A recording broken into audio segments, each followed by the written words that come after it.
예전에 대학생이었던 후배가 찾아와서 저에게 고민을 이야기했던 적이 있었습니다. 자신이 다니는 교회에 전도사님이 한 분 계시는데 총각 전도사님이셨어요. 그분이 이 자매를 찾아와서 이렇게 얘기했다는 겁니다. 자신이, 그 전도사님의 말씀이에요. 자신이 기도 중에 하나님께 응답을 받았는데 그 응답의 내용이 뭐냐면 이 자매와 결혼하는 것이라는 거였어요. 이 후배가 정말 그 고민을 하고 있는 게 역력하게 느껴졌어요. 자신은 그 전도사님하고 결혼하고 싶은 생각이 별로 없는데 전도사님이 자기가 하나님께 응답을 받았다, 이렇게 기도하고 응답을 받았다고 찾아왔다는 거죠. 이 대학생 후배가 얼마나 고민이 되었을는지 여러분 쉽게 짐작해 보실 수 있을 것이라 생각합니다. 그래서 제가 그 후배에게 이렇게 어드바이스를 해줬어요. 가서 전도사님한테 이렇게 이야기해라. 성령님이 전도사님한테 그렇게 말씀하셨군요. 근데 그 동일한 성령님이 아직 저한테는 아무런 이야기도 해주신 일이 없으니 성령님께서 말씀해 주실 때까지 좀 기다려 주시겠습니까? 그 이후로 어떤 일이 벌어졌을까요? 성령님이 그 자매에게 전도사님이 받았던 응답과 동일한 응답을 주시지 않았어요. 그래서 그 자매는 다른 평신도 선교사님과 결혼했고요. 아프리카 대륙에서 주님의 교회를 잘 섬겼습니다. 각자 다른 사람하고 결혼한 거죠. 여러분, 이 에피소드가 뭘 이야기하는 거라고 생각하십니까? 성도들이, 심지어는 말씀의 사역자가 하나님 나라에서 주님이 일하시는 방식을 잘 이해하지 못하고 있다는 것을 보여주는 에피소드일 수 있을 것 같습니다. 저는 이런 걸 이렇게 부르고 싶은데요. 독불장군식으로 사고하는 것이죠. 내가 그런 응답을 받았으니 그게 하나님의 응답이라고 철석같이 생각하고 있는 것이죠. 오늘 본문을 통해서 하나님 나라에서 주님이 일하시는 방식이 어떤 것인지 바울을 이방인의 사도로 준비시켜 가시는 주님의 그 준비를 여러분과 함께 묵상해 보고자 합니다. 부활하신 주님을 본 직후에 바울은 눈이 멀어서 아무것도 볼 수가 없었습니다. 그래서 주변에 있는 사람들에 이끌려서 직가라고 하는 스트릿 위에 유다의 집으로 인도되었습니다. 아마도 이 유다라고 하는 사람은 바울의 친인척 가운데 한 명이 아니었을까, 그렇게 추측해 볼 수 있을 것 같습니다. 저희들이 지난주 읽었던 본문이죠. 9절은 바울이 이곳에서 사흘 동안 아무것도 볼 수 없는 상태였고 먹지도 않고 마시지도 않았다고 기록하고 있습니다. 바울을 이방인의 사도로 세우는 과정에서 바울이 눈이 멀었어요. 그리고 그는 사흘을 식음을 전폐한 상태가 되었습니다. 여러분, 이게 뭘 의미하는 거라고 생각하십니까? 저는 이게 바울이 뭔가를 매우 심각하게 고민하고 묵상하게 되었다는 것을 의미한다고 생각해요. 뭔가 정말로 중요한 것에 완전히 심취해서 초집중 모드가 되었을 때 저는 배고픔을 잘 못 느끼게 되는 것 같아요. 제 인생에도 이 정도는 아닐지라도 그런 비슷한 일이 있었던 기억이 있습니다. 어떤 중요한 일에 제가 완전히 초집중했는데요. 하루 동안 밥을 안 먹었는데 전혀 배고픔을 느끼지 않았어요. 설령 배고픔을 느꼈다 하더라도 어떤 일에 초집중해 있다고 한다면 밥 먹는 그것이 불필요하게 느껴질 수도 있지 않을까요? 그만큼 이 상황이 바울에게 매우 중요한 의미를 가지고 있었다는 말이겠죠. 왜 안 그랬겠습니까? 바울처럼 아주 논리적인 사람에게 예수님의 부활이라고 하는 것은 대체 말이 되지 않는 이야기였습니다. 신명기 율법을 따라서 하나님께 저주받은 사람이 부활한다는 것, 적어도 유대 율법에 정통한 바울에게는 정말로 말이 안 되는 이야기였습니다. 그런데 예수님이 분명히 부활하셨잖아요. 그 부활하신 것을 자신의 두 눈으로 목격했잖아요.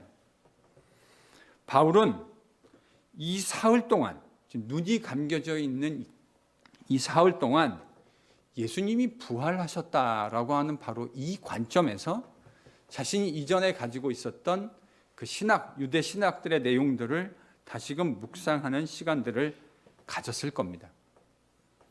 이 묵상의 과정을 통해서 한 가지 매우 분명해진 것이 있어요. 바울은 그 진리를 확실하게 붙들게 됩니다. 그것은 예수님의 부활이 유대인들이 기대했던 하나님의 나라가 이 땅 가운데 임하는 사건이었고, 새로운 창조의 세상이 열리는 사건이었다고 하는 것입니다. 제가 지금요, 이 부활을 바울이 묵상하고 난 다음에 자신이 가지고 있었던 유대 신학을 다시금 재조명해보고 어떤 결론을 내렸다고 그러냐면, 하나님의 나라가 이 땅 가운데 임했고 새로운 창조의 세상이 열리게 되었다, 이런 이제 결론을 가지게 되었다, 이렇게 말씀드렸는데, 사실 이 안에는요 많은 논리적인 전개와 설명이 필요합니다. 논리적 전개와 설명이 필요한데요, 제가 지금 설명하지 않았죠. 왜 안 했냐면요, 이미 설명했어요. 성경 공부 시간에. 언제냐? 바울과 하나님의 나라라는 주제로 지금 저희들이 마태복음을 읽어가고 있는데요. 그 전에, 그러니까 올 팬데믹이 한참 진행 중이던 1월 22일, 여러분 1월 22일 성경 공부 슬라이드에 가시면요, 제목이 바울과 하나님의 나라 15번째. 그러니까 하나님의 나라라는 주제로는 10번째고요. 바울과 하나님의 나라라는 그 시리즈 중에는 15번째 에피소드예요. 1월 22일 금요일 성경 공부. 거기 가시면요, 지금 제가 바울이 예수님의 부활을 통해서 무슨 묵상을 하게 되어졌고 그 묵상의 결과, 결론이 어떤 것인지에 대해서 아주 길게 1시간 성경 공부 내내 설명했어요. 그러니까 여러분 궁금하신 분은 그 레퍼런스를 한번 참조해 보십시오. 왜 바울이 부활한 주님을 보고 그와 같은 결론에 이르게 되었는가.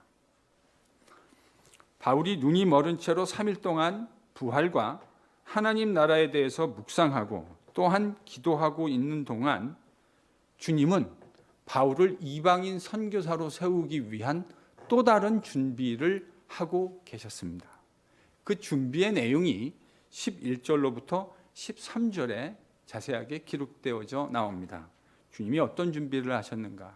바울을 이방인의 사도로 세우기 위해서 11절과 13절까지를 함께 읽어보겠습니다. 같이 읽죠. 시작. 주께서 이르시되 일어나 집가라 하는 거리로 가서 유다의 집에서 다소 사람 사울이라 하는 사람을 찾으라. 그가 기도하는 중이니라. 그가 아나니아라 하는 사람이 들어와서 자기에게 안수하여 다시 보게 하는 것을 보았느니라 하시거늘, 아나니아가 대답하되 주여, 이 사람에 대하여 내가 여러 사람에게 듣사온즉 그가 예루살렘에서 주의 성도에게 적지 않은 해를 끼쳤다 하더니. 여러분 지금요, 우리 주님께서 바울을 이방인의 사도로 세우기 위한 준비의 과정 속에서 우리 주님이 아나니아의 환상 가운데 나타나십니다. 그래서 아나니아에게 뭐라고 말씀하셨냐면, 집가라고 하는 거리에 가라. 거기 가면 유다라고 하는 이름을 가진 사람의 집을 네가 발견하게 될 텐데, 거기에 다소 출신의 바울, 사울이라고 하는 사람을 찾아라. 저가 지금 기도 중에 환상을 하나 보았다. 그 환상이 어떤 내용이었냐면, 바로 이 아나니아, 네가 바울을 찾아가서 안수했는데 그 안수한 후에 그가 시력을 회복하게 되는 바로 그 환상을 그가 보았다. 주님이 지금 바쁘시죠? 기도하고 있는 바울의 환상에도 나타나셨고 또 환상 중에 아나니아라고 하는 사람의 환상에도 나타나셨어요. 이 이야기를 들은 아나니아가 주님께 질문합니다. 질문의 내용은 이런 거죠. 주님, 제가 바울에 대해서 여러 사람을 통해서 이야기를 들었습니다. 근데 이 작자가 예루살렘에서 주님 믿는 많은 사람들에게 해를 끼치고 심지어 죽이는 일에 관여했습니다.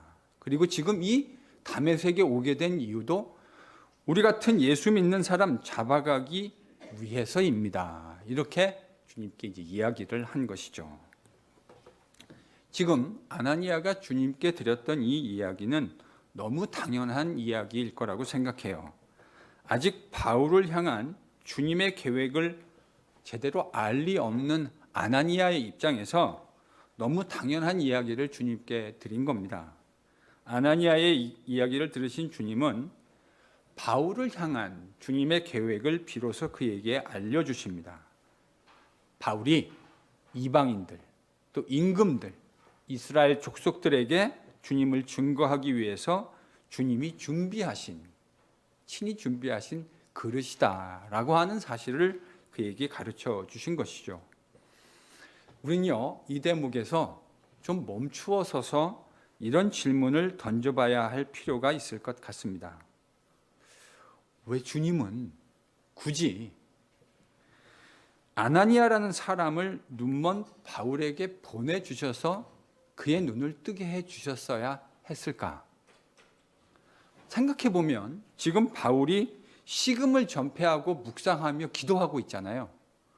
그러면 주님께서 그냥 아나니아를 사용하지 않고 바울의 기도 가운데 직접 나타나셔서 이미 환상 가운데 보여주셨는데 주님이 직접 그를 치유해 주셔도 아무런 문제가 없지 않을까요? 뭐 자꾸 거추장스럽게 아나니아라는 사람이 이 일에 인볼브 하도록 굳이 왜 그렇게 하셨어야만 했을까? 지난주에도 잠시 이야기를 하기는 했지만 오늘 이제 본문에 바울 사도가 주님을 만나는 이제 이방인의 사도로 준비되는 이 첫 번째 에피소드 이 이야기가요. 사도행전에 3번 기록되어져 나와요. 오늘 이제 본문 9장에 기록되어져 있고요. 22장에 이 같은 에피소드가 기록되어 있는데 거기에는요. 오늘 우리가 읽은 본문에는 없는 추가적인 정보가 있어요. 그런데 이 추가 정보를 잘 묵상해 보면 왜 하나님께서 우리 주님께서 아나니아라는 사람을 사용하셨는가? 바울을 이방인의 사도로 세우기 위해서 왜 이 사람을 사용하셨는가 하는 거에 대해서 대답할 수 있는 추가적인 정보가 있습니다. 한번 생각해 보실까요? 사도행전 22장 12절에서 13절입니다. 사도행전 22장 12절에서 13절. 찾으셨으면 저희들이 함께 읽겠습니다. 시작. 율법에 따라 경건한 사람으로 거기 사는 모든 유대인들에게 칭찬을 듣는 아나니아라 하는 이가 내게 와 곁에 서서 말하되 형제 사울아 다시 보라 하거늘 즉시 그를 쳐다보았노라. 지금 여기 보면요, 아나니아라는 사람이 어떤 사람이었는지, 어떤 평판을 가지고 있었는지를 22장은 얘기해 주는데 그가 율법에 따라 경건한 삶을 살았던 사람이었다. 그리고 다메섹에 살고 있는 모든 유대인들에게 칭찬을 듣는 사람이었다. 여기서 모든 유대인이란 예수를 믿는 유대인들 당연히 포함될 거고요. 저는 문맥상 예수를 믿지 않는 유대인들로부터도 칭찬을 듣는 사람까지 포함한 것이 아닌가. 그렇게 읽어야 되지 않을까 싶습니다. 자, 그러니까요. 이 본문을 읽으면 저는 이런 생각이 들어요. 아, 주님이 지금 다메섹에서 모든 유대인들로부터 칭찬을 들으면서 존경을 한 몸에 받고 있는 아나니아라고 하는 사람의 그 크레딧을 바울을 이방인의 사도로 준비시키는데 사용하시려고 하셨구나 하는 생각을 하게 됩니다. 일종의 살아있는 인간 추천서이죠. 여러분, 미국에 살면 어떤 사람의 추천서라는 게 얼마나 중요한 것인지, 그게 얼마나 많은 파워를 가지고 있는 것인지를 저희들이 금방 깨닫게 됩니다. 나한테는 그런 크레딧이 없는데 다른 사람이 가지고 있는, 영향력이 있는 사람이 가지고 있는 그 크레딧, 그 추천서 한 장이 우리의 인생과 미래를 바꾸어 놓을 수 있다고 하는 것, 저희들이 경험할 수 있습니다. 저는 지금 정확하게 그런 일이 일어나고 있다고 생각해요. 바울이 지금 현실적인 관점에서 이 아나니아라는 사람이 얼마나 그에게 필요했을지 한번 생각해 봐야 할 것 같습니다. 지금 바울이 주님을 만났잖아요. 부활한 주님을 그의 눈으로 목격했는데, 그런 바울을 아나니아가 다메섹에 있는 교회 성도들 가운데 처음으로 바울을 형제라고 인정해 주었습니다. 뭐라고 인정해 주었다고요? 형제 바울아. 22장 본문에도 형제 바울이라고 아나니아가 바울을 불렀다고 되어 있고요. 오늘 본문도 보면 아나니아가 주님 말씀대로 이제 집가로 갑니다. 그래서 유다의 집에 있는 다섯 사람 바울을 찾아내서는 그에게 형제 사울, 형제 바울이라고 호칭해 줍니다. 저는 이게 매우 중요한 의미를 가질 거라고 생각해요. 만약에 아나니아의 중재와 추천이 없었다고 한다면 다메섹에 있는 공동체, 우리 같은 그리스도인 공동체가 바울과 같은 사람을 형제로 받아들이는 일이 가능했을까? 여러분 한번 생각해 보십시오. 우리가 만일 다메섹에서 모이는 교회였어요. 근데 지금 바울에 대한 소문이 이미 아나니아에게도 들렸죠. 그게 한두 사람의 이야기가 아니라 여러 채널, 여러 사람을 통해서 아나니아가 지금 무슨 정보를 가지고 있냐면 바울이라는 사람이 다메섹을 향해서 걸어오고 있다. 그 이유는 우리 같은 그리스도인들을 잡아다가 체포해서 예루살렘에 넘겨주려고 내려오고 있다. 지금 이게 다메섹에 있는 그리스도인들이 바울에 대해서 가지고 있는 정보였습니다.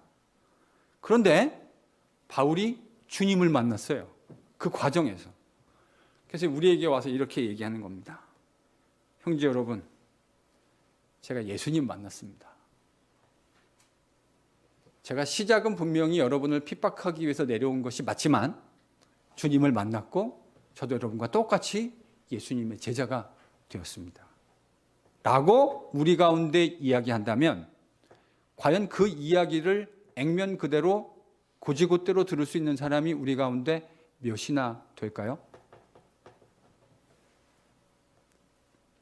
저는 만약에 제가 다메섹 공동체의 한 성도였다면, 바울이 만약에 그렇게 이야기했다면 저는 틀림없이 이렇게 생각했을 것 같아요.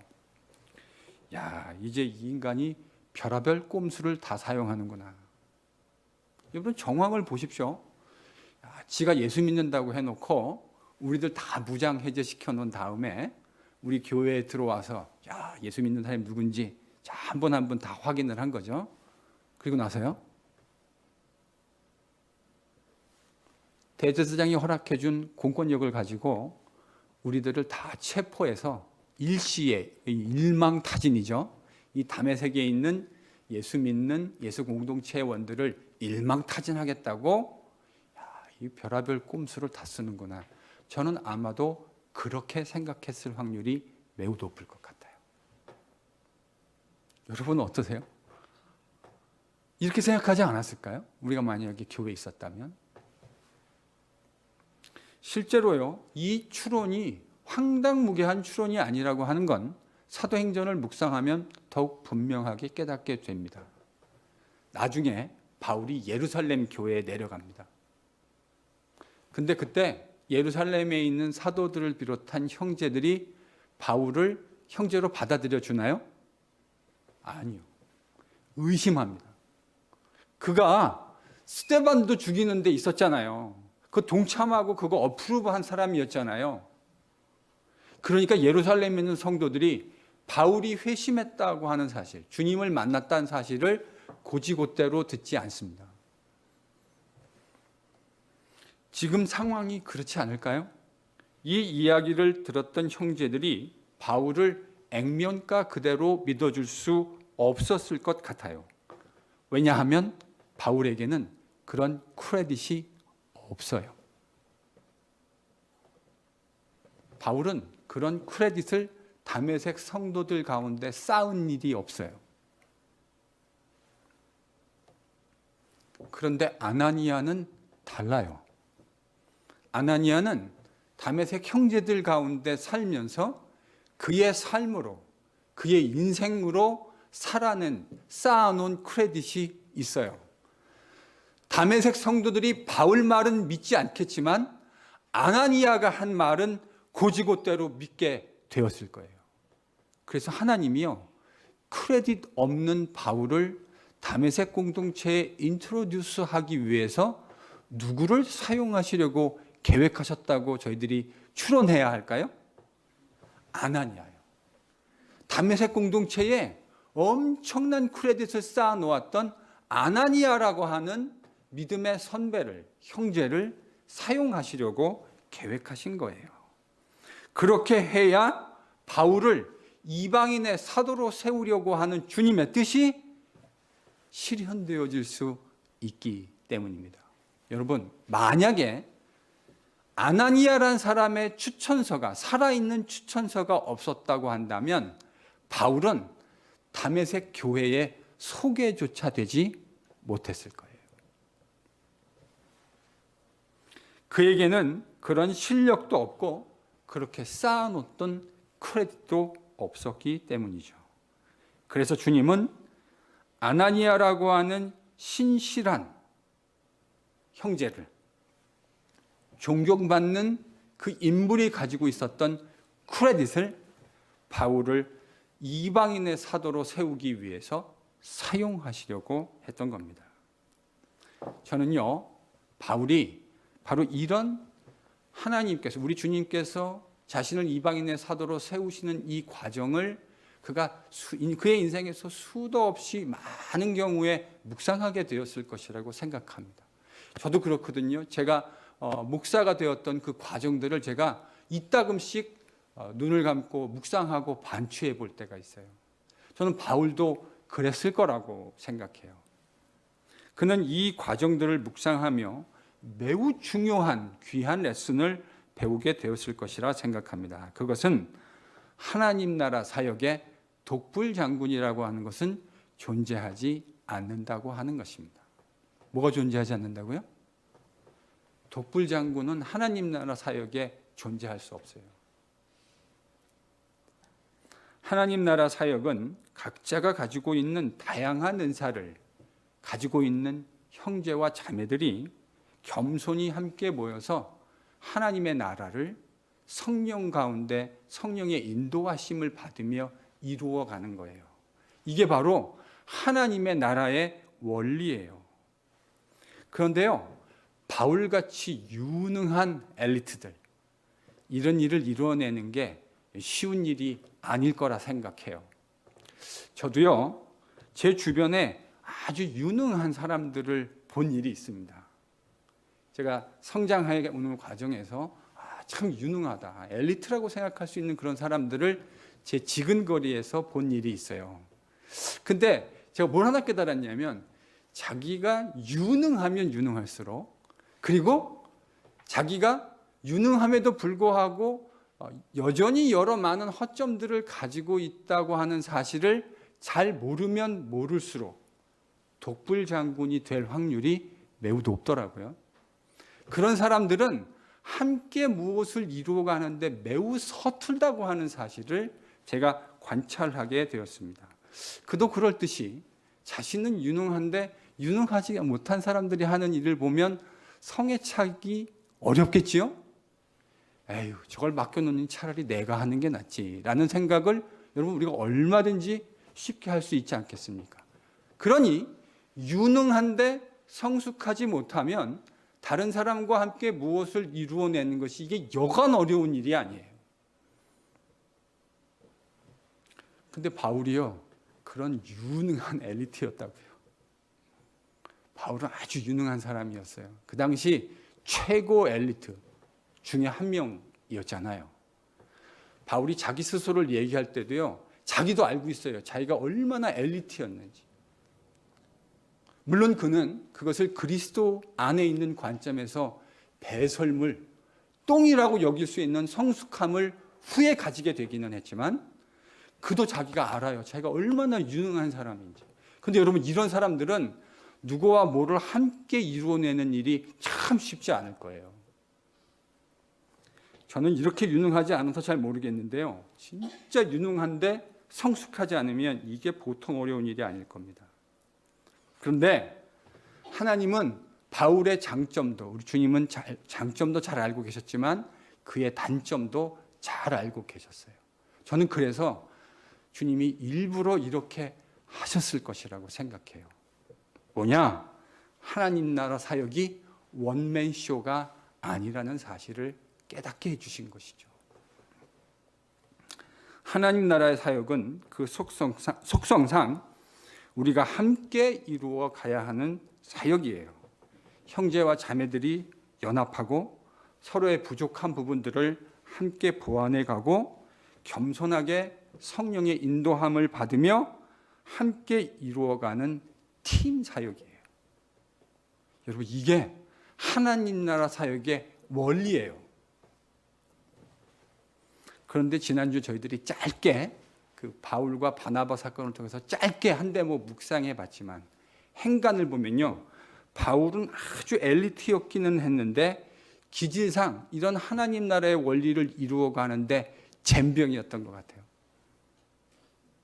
여러분, 바울이라는 사람이 얼마나 위대한 사람입니까? 기독교 전 역사에서 예수님 아마 다음으로 기독교에 미친 영향력이라는 관점에서 저는 미국 영어 표현으로 arguably 이 사도 바울이 가장 영향력 있는 사람 리스트에 반드시 들어가야 할 사람이 아닌가 싶어요. 그런데 성경의 행간을 보면 그가 가지고 있는 기질은 이런 하나님 나라의 원리를 이루어내는데 그렇게 썩 도움이 되지는 않았던 것 같아요. 여전히 바울도 우리와 같이 연약함을 가지고 있는 사람이었다고 하는 것을 저희들이 보게 됩니다. 바울은 그런 공동체성에 대한 인식이 기질상 부족하기 쉬운 인물이었던 셈이죠.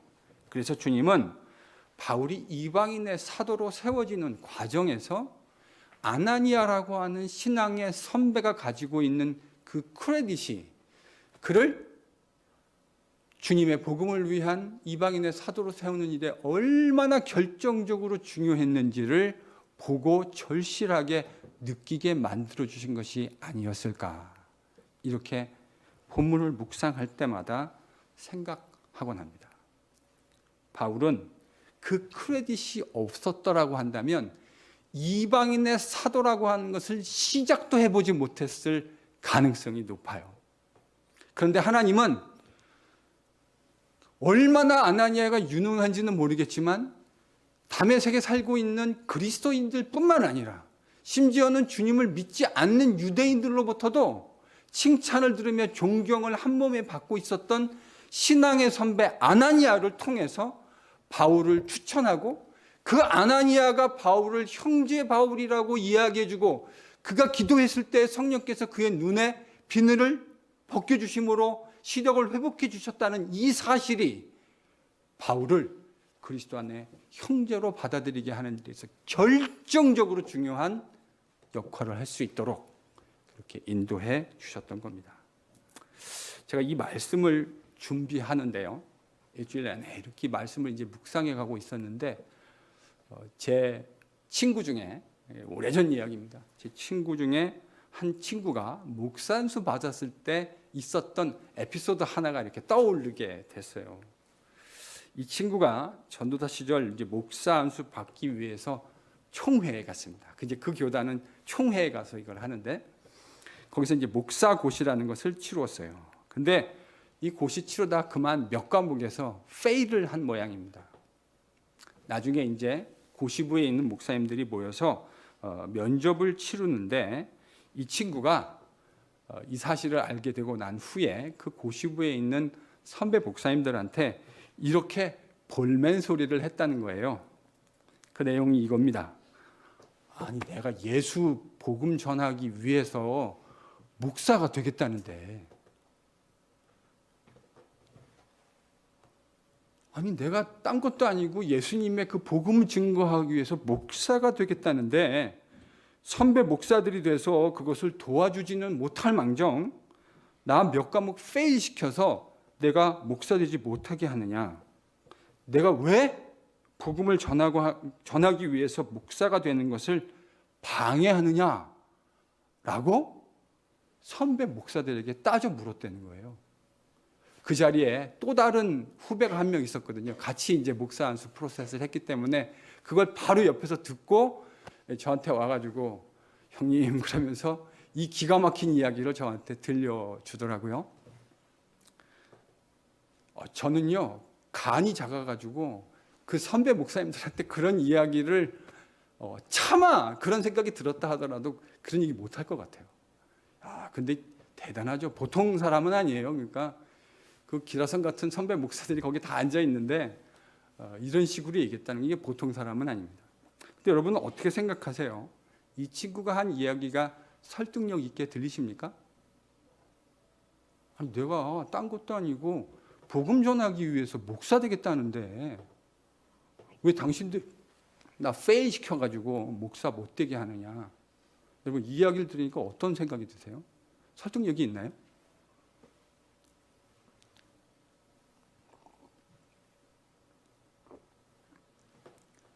바로 이런 게요 독불장군식 사고예요. 바로 이런 게 독불장군식 사고입니다. 아직 하나님 나라의 역사의 원리가 어떤 건지 잘 모르고 있는 거예요. 공동체적 관심이 전혀 없는 것이죠.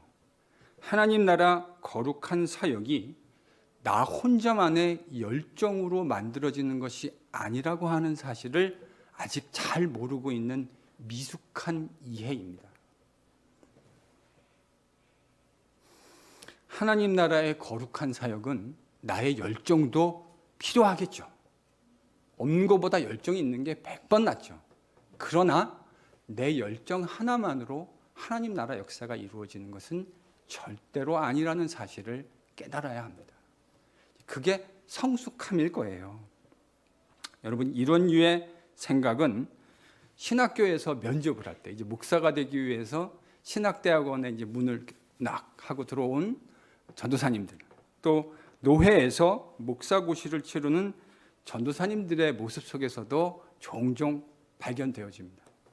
제가 신학교에서 면접할 때, 또 노회에서 이제 목사가 되려고 하는 후배 전도사님을 면접할 때 제가 꼭 하는 질문이 있어요. 그게 뭐냐면 전도사님은 목사가 되려고 하는 소명을 어떻게 받으셨습니까? 이렇게 제가 질문합니다. 신학교 면접 시간에도 제가 질문을 하고요. 노회에서 이제 목사 안수를 받는 후배들이 이제 오잖아요. 그럼 제가 이 질문을 꼭 해요. 전사님 어떻게 목사가 되시려는 소명을 받으셨습니까? 그럼 이제 뭐 제가 계산해 보진 않았지만요. 제 그냥 느낌적인 느낌으로 얘기했을 때 한 90%, 9할 이상이 뭐라고 대답하는지 아십니까? 목사님, 제가 수련회를 갔었는데, 혹은 부흥회에 참석했었는데, 아니면 주일날 목사님의 설교 말씀을 듣는데 큰 은혜를 받았습니다. 그리고 제가 복음을 위해서 헌신해야 되겠다, 그런 생각을 가지게 됐습니다. 이렇게 100명이면 90명 이상이 이렇게 대답해요. 그러면 제가요 그 이야기를 듣고 다시 그 전도사님의 이렇게 다시 묻습니다. 전도사님 참으로 귀한 은혜를 받으셨군요. 근데 목사가 되려고 하는 소명은 어떻게 받으셨습니까? 그러면요 대부분의 전도사님의 눈이 동그래집니다. 왜 동그래질까요? 자기는 지금 대답을 했잖아요. 대답을 했는데 선배 목사가 그 똑같은 질문을 또 하고 있잖아요. 그러니까 이제 눈이 동그래지는 게 당혹스럽기도 하고 당황이 되는 거예요. 여러분 면접해 보신 분 알잖아요. 난 분명히 대답을 했다고 생각하는데 똑같은 질문을 면접관이 다시 묻는 거죠. 당황되죠. 여러분 왜 이런 일이 일어나는 줄 아십니까? 그 전도사님들이 제 질문을 잘 이해하지 못했기 때문이에요. 다른 말로 하면요, 아직 하나님 나라의 사역의 원리가 어떤 것인지 말씀의 사역자가 되려고 하는데도 불구하고 아직도 잘 모르고 있기 때문입니다.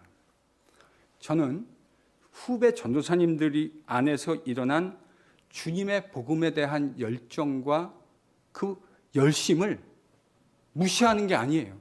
너무 귀해요. 그 유능하고 똑똑하고 바깥에 나가서 다른 일을 하더라도 얼마든지 유능하게 할 수 있는 사람들인데 지금 목사 되겠다는 거잖아요. 저는 선배 목사로 그 목사의 길을 걷는 것이 얼마나 영광스러우면서 동시에 힘든 고난의 길인지를 너무 잘 알아요. 그래서 그 후배들을 보면요, 가서 정말 와락 한번 안아주고 싶을 만큼 귀한 젊은 종들이에요. 전 진짜 그렇거든요. 그 노회의 자리에 와서 목사 안수 받겠다고 이 벌벌벌 떨고 있는 전사님들을 보면 정말 가서 한번 이렇게 안아주고 싶은 마음이에요. 얼마나 귀합니까? 세상에 할 것이 얼마나 많아요. 근데 고난의 길이지만 영광스러운 이 복음의 길을 걷겠다고 스스로 찾아나온 이 귀한 젊은 종들이 얼마나 귀합니까? 너무너무 귀해요. 그런데 아직 하나님 나라의 원리가 어떤 것인지는 잘 모르고 있어요. 여러분 이런 거를요, 신학적으로는 내적인 소명, internal calling, 또 외적인 소명, external calling이라고 부릅니다. 제가 물어본 건 이분들은 콜링의 한 부분만을 얘기하신 거예요. 내 안에 어떻게 하나님이 말씀하셨는가. 근데 뭘 대답 안 하고 있는 거냐면 그 external calling, 외적인 소명에 대해서 전혀 인지하고 있지 못한 거예요. 여러분 생각해 보십시오. 내가 진짜 하나님께 소명을 받은 것이 맞다면 저는 이렇게 돼야 된다고 생각해요. 우리 공동체에 어떤 신실한 젊은 형제가 있어요. 이 형제가 와서 저한테 이야기합니다. 목사님, 저 복음을 위해서 헌신하겠습니다. 제 남은 평생 그리스도 예수의 복음을 증거하는 이 일에 저는 제 인생을 드리기를 원합니다. 너무너무 귀하죠. 근데 그거 가지고는 다 된 게 아니에요. 왜요? 왜 그렇죠? 만약에 그 형제 안에 일어난 그 거룩한 부르심이 진짜라고 한다면 그거를 바라보는 우리 교회 성도들, 그 형제를 바라보는 우리 교회 성도들 안에도 동일한 느낌을 가져야 되는 것 아닙니까? 과연 그렇다. 과연 그렇다. 저 같은 사람이 아니면, 저같이 신실한 사람이 아니면 누가 다음번 우리 교회를 위한 목사가 되어야 할 것인가? 여러분, 이 공감대가 만들어지지 않는다는 게 더 이상하죠? 그렇지 않습니까? 그 형제 안에 일어난 그 콜링이 진짜 예수님에게로부터, 우리의 생명의 주인이신 주님에게로부터 온 것이라면 동일한 주님을 섬기고 있는 우리의 마음속에 그와 동일한 생각들이 일어나는 것이 너무 당연한 거죠. 그런데요, 성도들이 이 하나님의 나라의 원리를 잘 몰라요. 제 경험상 90%가 넘는, 9할이 넘는 전도사님이 이 원리들을 모르고 계시더라고요. 그래서 소명 그러면 내 안에 일어난 일에 대해서만 이야기해요. 저는 지금 뭘 물어보고 있는 거냐면 당신 안에 일어난 그 일이 당신이 섬기는 교회의 장로님들과 권사님들과 집사님들, 청년들 혹은 그가 가르쳤을 젊은 영혼들, 어린 영혼들을 통해서 어떻게 확인되어지고 있느냐는 걸 질문한 거예요.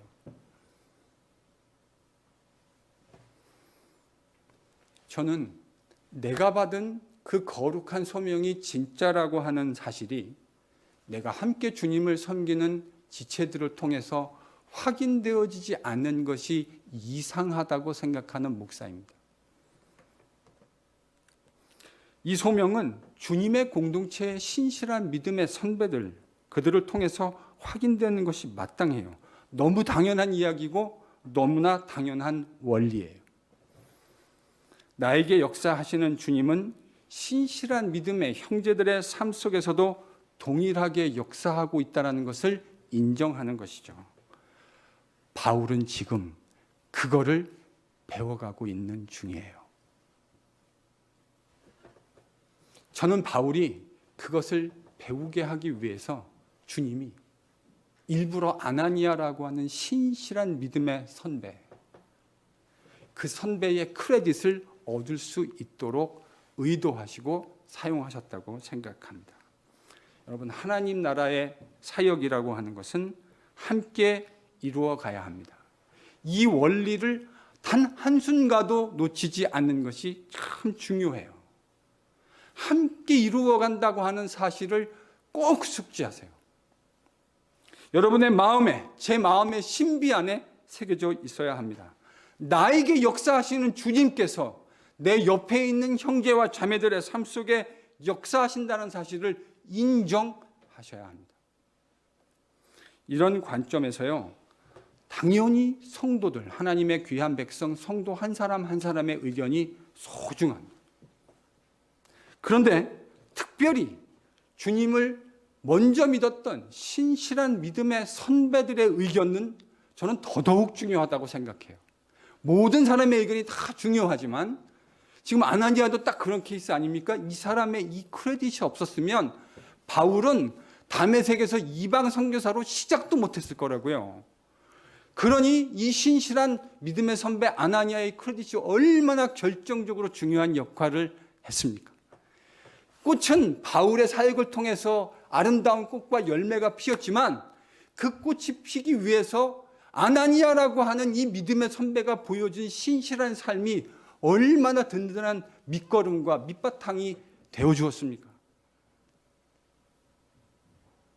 이런 신앙의 선배가 참 그리운 시대에 살고 있습니다. 선배들의 의견 참 중요해요. 왜냐하면 그들이 신실하게 주님과 함께 동행하며 그 주님으로부터 성숙함이라고 하는 것을 배웠기 때문일 겁니다. 그러나 영적인 크레딧이라고 하는 것은 자리에 앉았기 때문에 요구할 수 있는 것이 아니라는 사실을 깨닫는 것도 동시에 중요합니다. 뭐를 깨달아야 된다고요? 내가 어떤 포지션에 앉았기 때문에 그 크레딧을 요구할 수 있다고 생각하시는 생각을 버리셔야 돼요. 이건 저 같은 목사가 반드시 기억해야 할 일이에요. 여러분, 목사가 이런 크레딧을 주장하기 시작하면요, 골치 아파집니다.